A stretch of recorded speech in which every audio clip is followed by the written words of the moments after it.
à votre service. On se retrouve ici pour une vidéo spéciale. C'est une vidéo de mon avis sur Assassin's Creed Valhalla, dont je viens de finir, presque finir le mode histoire. Alors pourquoi je commence tout de suite la vie? Parce que il y a des choses à se dire. Et le truc c'est que pour le mode histoire, j'ai entre guillemets fini, mais il me reste...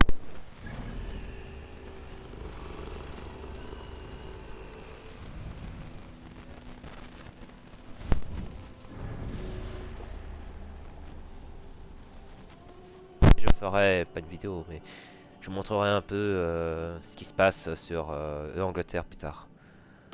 Donc, là, actuellement, ce que je vais faire, puisque je suis en Norvège, c'est de essayer de récupérer toutes les richesses, résoudre quelques mystères par-ci par-là, et je pense qu'après, on va finir en mode histoire. Donc, c'est s'occuper de tout ça.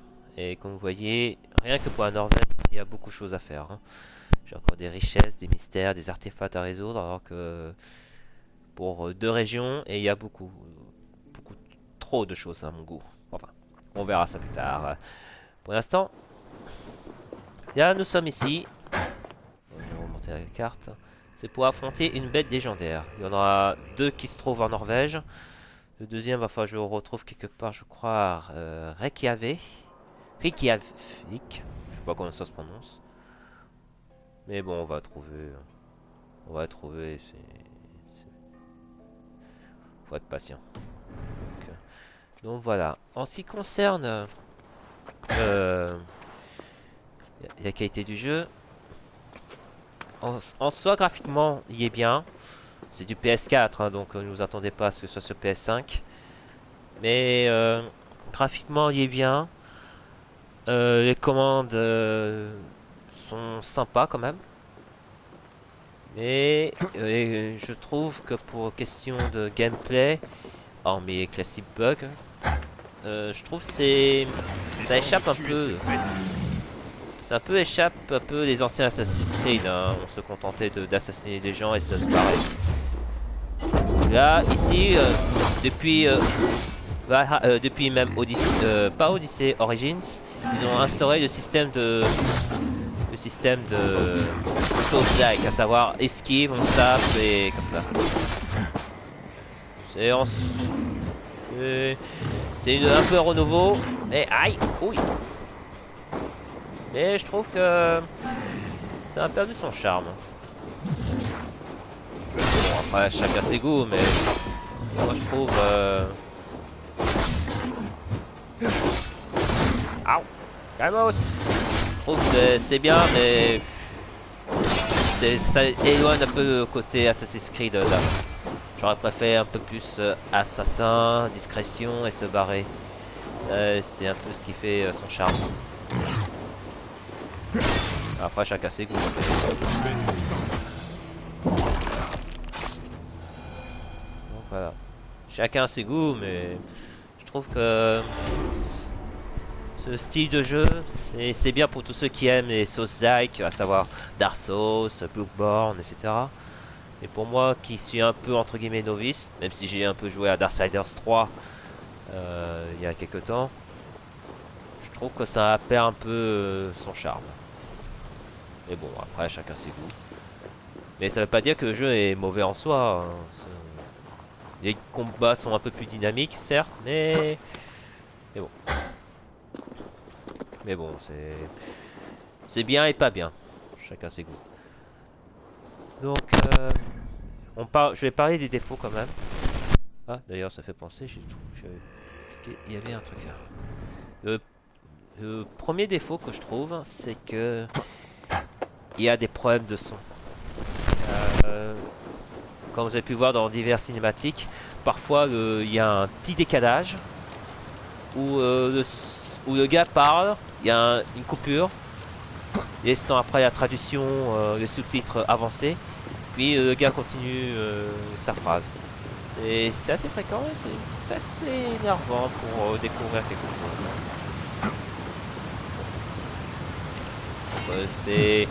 Ça arrive fréquemment, ça devient assez embêtant au bout d'un moment. Si on soi, ça bousille pas trop le jeu. Quoique. Le deuxième problème, bon, les temps de chargement, bon, voilà, c'est typique Assassin's Creed, à tous les jeux, à tous les mondes ouverts, c'est très long quand même. Ça casse un peu l'immersion du jeu. Donc voilà, c'est un peu embêtant. Troisième chose, on ne connaît pas de radar. Il n'y a pas de map pour nous guider. Même si en soi je peux comprendre. Mais c'est un peu dommage qu'on n'en ait pas, tiens.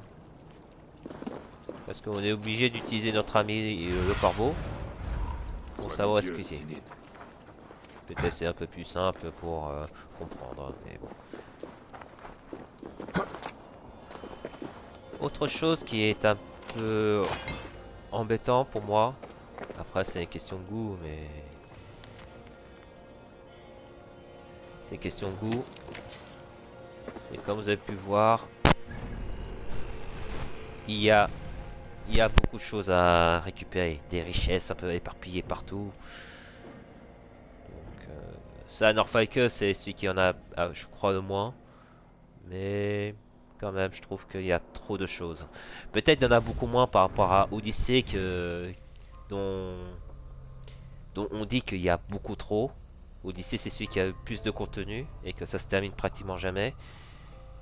Donc les développeurs, ils ont pris compte, ils ont voulu mettre moins de choses. Mais je trouve quand même qu'il y en a trop à mon goût. Après, peut-être c'est le monde ouvert, c'est un style, mais voilà quoi, c'était peut-être parce que je n'aime pas trop les mondes ouverts. J'aime bien quand c'est bien carré et que ça va à peu près tout droit sans prise de tête. Enfin, cela dit, s'il n'y a pas de monde ouvert, on n'a pas de possibilité de s'amuser. Voilà. Autre chose également, mais bon, on parle des critiques, mais je vais quand même parler des bonnes choses quand même. C'est le jeu s'inspire de Jared Rive, de The Witchers, notamment parce que bon, comme vous avez pu voir, j'utilise deux épées. C'est un peu comme Jared Rive qui utilise deux épées. C'est juste parce que ça me convient bien à mon style de combat. Hein. Il s'inspire aussi de Dark Souls, comme je vous avais dit, notamment certains boss.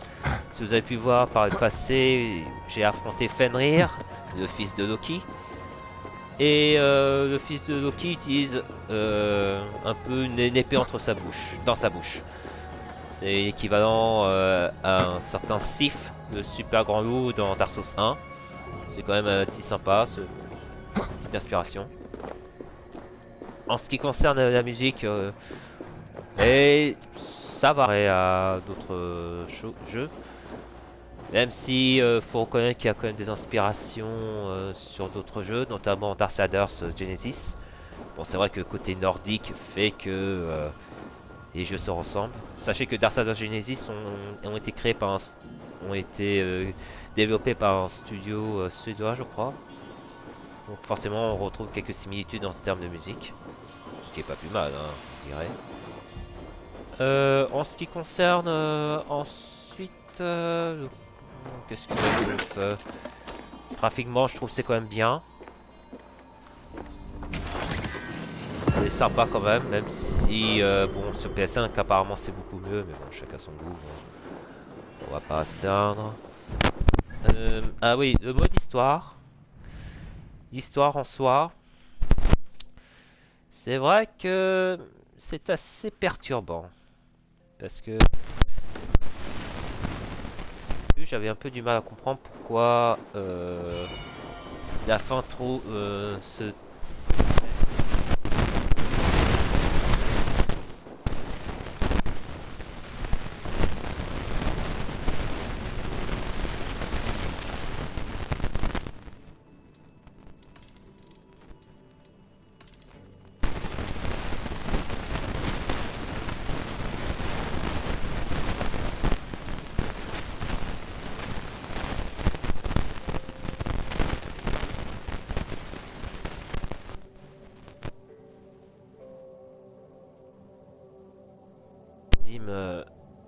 étaient méchants. Jusqu'à que en fouillant un peu sur internet, j'ai trouvé un peu les raisons auxquelles Basim en voudrait, entre guillemets.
Donc, au début, si j'avais compris ça, c'est vrai que j'aurais été dit, mais c'est quoi cette fin un peu bizarre? Pourquoi Basim parle de vengeance envers son fils et tout? Mais au fait, les trois sont réincarnés, tout simplement. Pourquoi Tyr en Sigurd? Parce que comme Tyr a perdu son bras droit, parce qu'il a voulu se réincarner, donc du coup, il s'est réincarné en Sigurd et le destin est même. Donc, bon, pour la saga, pour ah, Thor, Avi, pardon, Odin, Avi en Eivor, bon bah voilà quoi. C'est pour ça que Eivor ne l'avait pas compris et il ne comprendra pas, je pense. Même Sigurd aussi, il n'a pas compris. Mais bon, s'il n'y avait pas ça, c'est sûr que c'est assez barbant. C'est assez surprenant. Donc, mode histoire est assez étrange. Surtout que la fin, c'est Yaila prend la place de Basim et du coup on joue Basim à la place. C'est assez bizarre.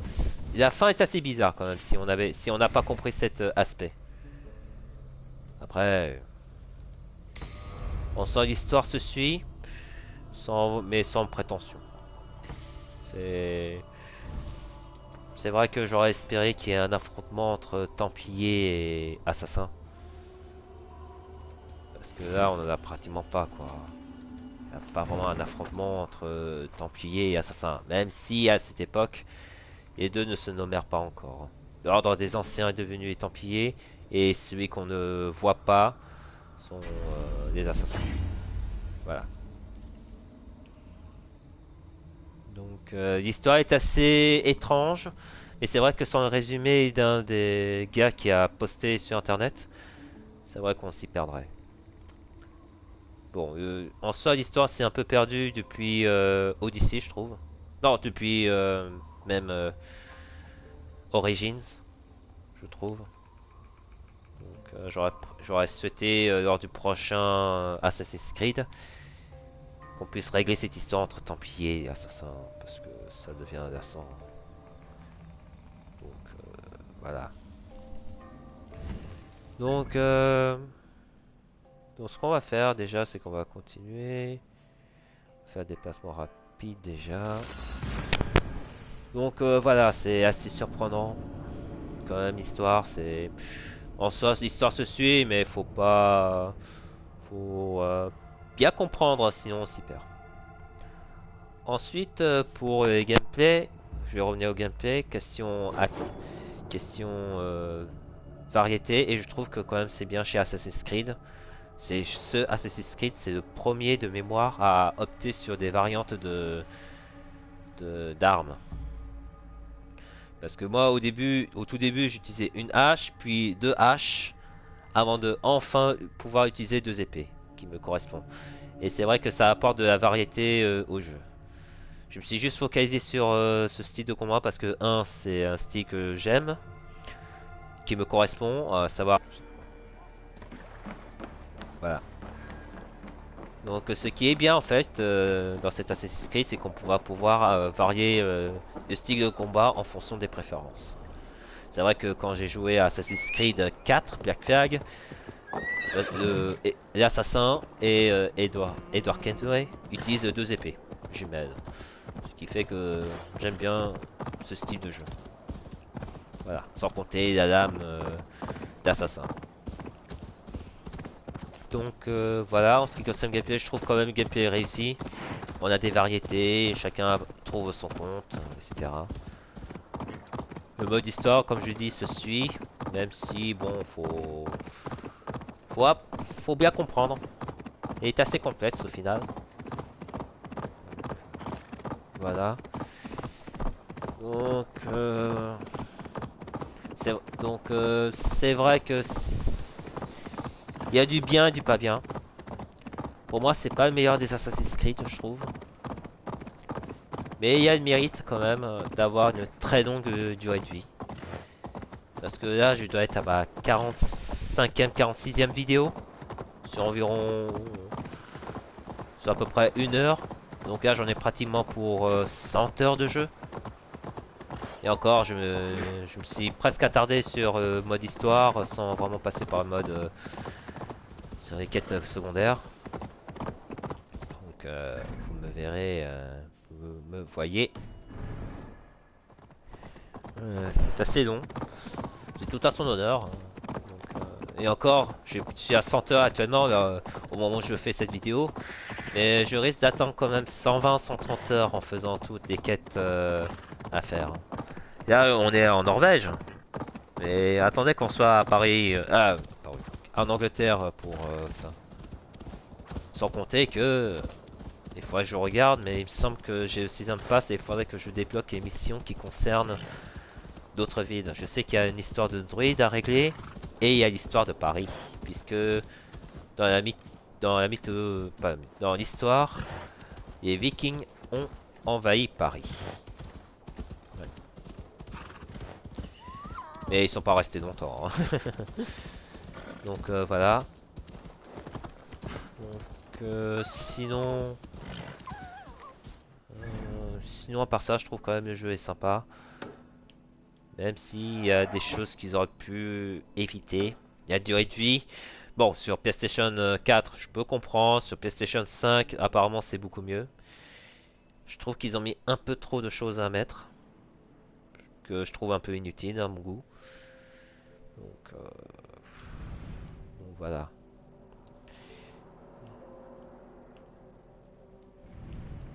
Donc, en soi, c'est bien. En soi, c'est pas bien. Et je trouve quand même que ils ont mis un peu trop. Hein. Après, peut-être parce que Open World, c'était pas mon style de jeu.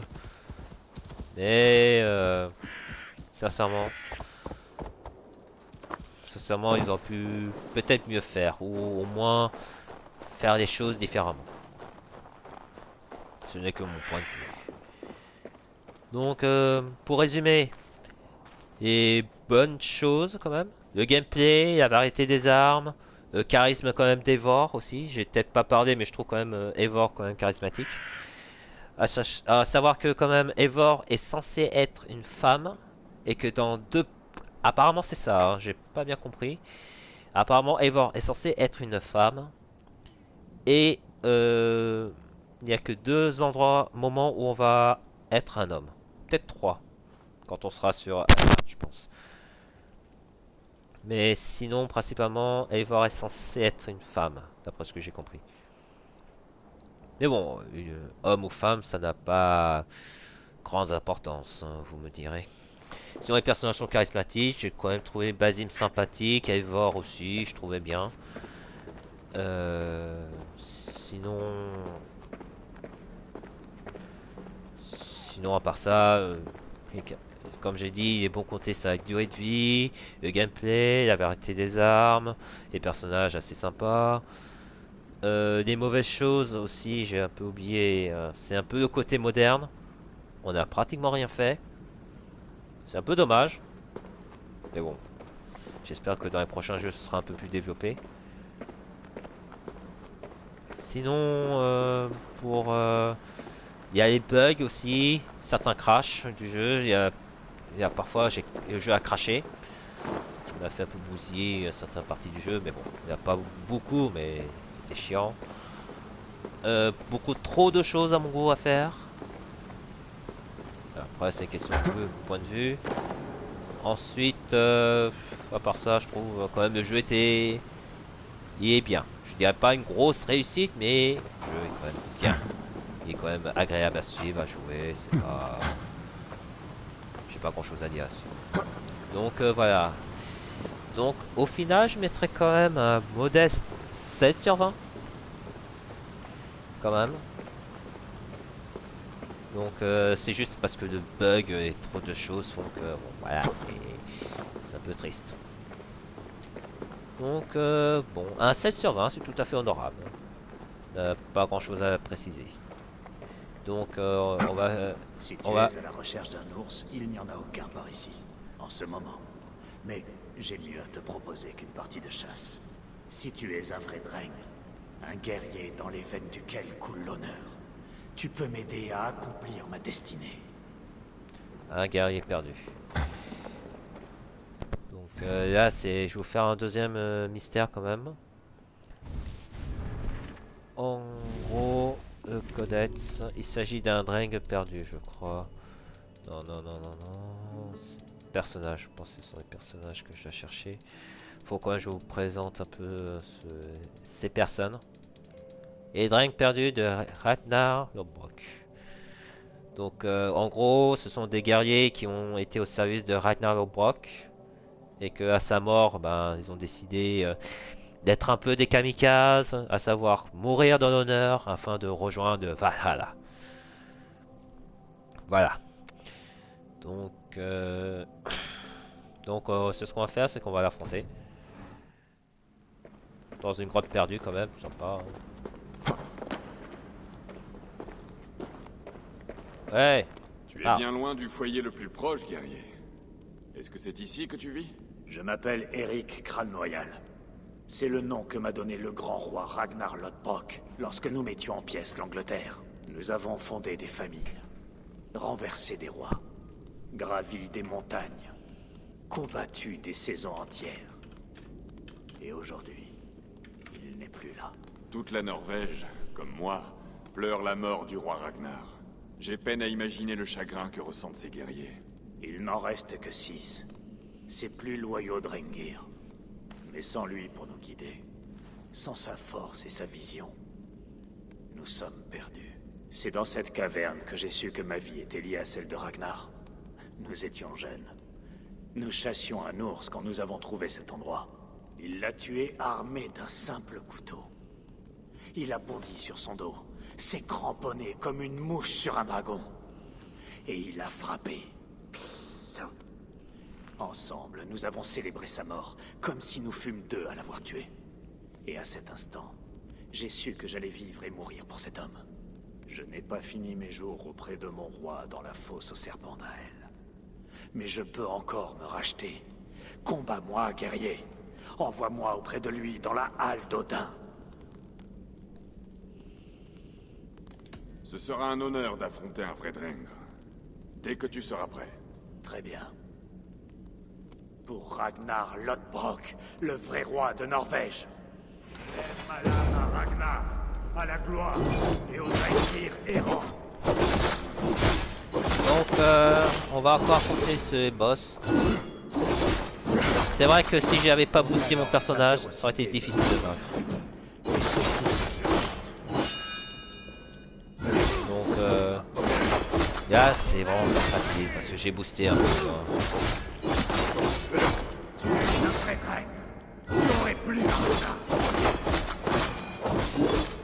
Donc voilà, c'était facile. Mais c'est vrai que si j'avais pas boosté mon personnage, ça aurait été plus difficile. La digne issue d'un combat honorable. Je vais maintenant retrouver mon frère, lui qui a ri de la mort, le fléau de toute l'Angleterre, Ragnar Lodbrok. Adieu, Drengr. Tends l'oreille au bruit de sabots et prends la main des Valkyries. Encore un petit bug, mais bon, c'est pas grave. Il est mort, il est mort. Repose en paix.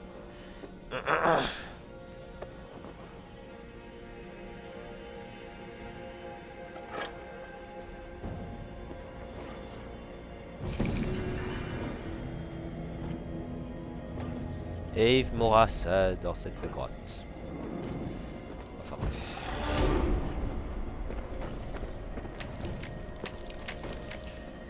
D'ailleurs, ça fait penser, c'est vrai que en ce qui concerne la mort, comment Eivor est arrivé en Amérique? Enfin, pourquoi Eivor est allé en Amérique? Enfin, Amérique du Nord, presque Canada. Ça, on n'a pas encore su. Je pense que les DLC vont peut-être vous éclairer là-dessus. Donc, bon, on verra bien. Hein. Bon, je disais, l'histoire est sympa, mais il y a quand même des choses auxquelles on voudrait bien comprendre. Comme je vous ai dit, ça fait 16 sur 20 et tout. Donc c'est une note largement méritée. Il mérite pas plus, mais il mérite pas moins non plus. Oh, déjà je vais sauvegarder. Comme vous avez pu voir, je suis à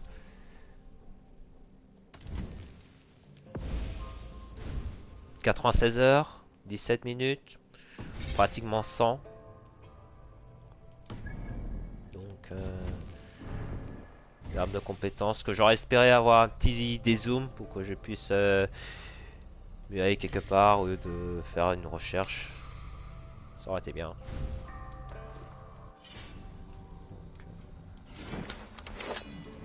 Là c'est vrai, j'ai beaucoup d'armes que j'aurais pu vendre, mais bon.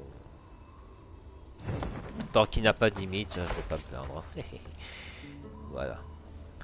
En ce qui concerne d'ailleurs l'armure, je garde l'armure du Corcobo, hein, j'ai un peu la flemme de changer.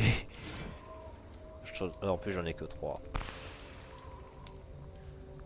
Voilà. J'ai un peu la flemme de changer, c'est pour ça. Donc voilà. Donc je vais quand même vous montrer l'Angleterre. Histoire de dire à quel point il y a beaucoup de choses. Sinon en ce qui concerne Ragnar, c'est vrai qu'on c'était le roi avant toute cette histoire d'Assassin's Creed. Enfin je crois. Parce qu'il me semble que nous, Ragnar c'est en 865 qui est mort. Dans la fosse au serpent apparemment. Et Assassin's Creed Valhalla se trouve en 900. Donc pratiquement un siècle plus tard. Ou du moins 50 ans, presque 60 ans plus tard.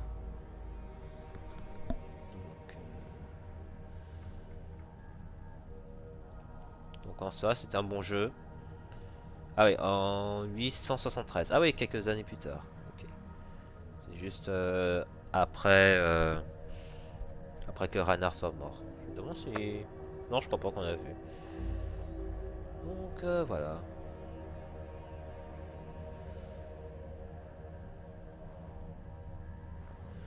Donc j'espère simplement qu'on puisse avoir la suite et la conclusion du jeu. De cette guerre entre assassins et templiers. Parce que je trouve que le temps passe trop et un peu trop loin. Bon. Voilà. Ah, aussi, c'est vrai que j'en ai pas parlé, mais ça revient dans ma tête. C'est vrai que Assassin's Creed est le premier à avoir plusieurs fins. Il a mené Sigurd en Angleterre. D'après ce que j'ai compris, il faut que pour avoir la bonne et la mauvaise fin, pour avoir la bonne fin, il faut euh, ne pas frapper Sigurd et Basim à un moment donné. Ne pas sortir avec Randvi avant un moment donné. D'après ce que j'ai compris. Donner la hache à qui déjà? À celui qui nous avait voulu nous affronter là. Euh, C'était... Comment il s'appelle? Bref, je sais plus. On devait donner un- une hache. Attendez. Alors, je me souviens plus du nom.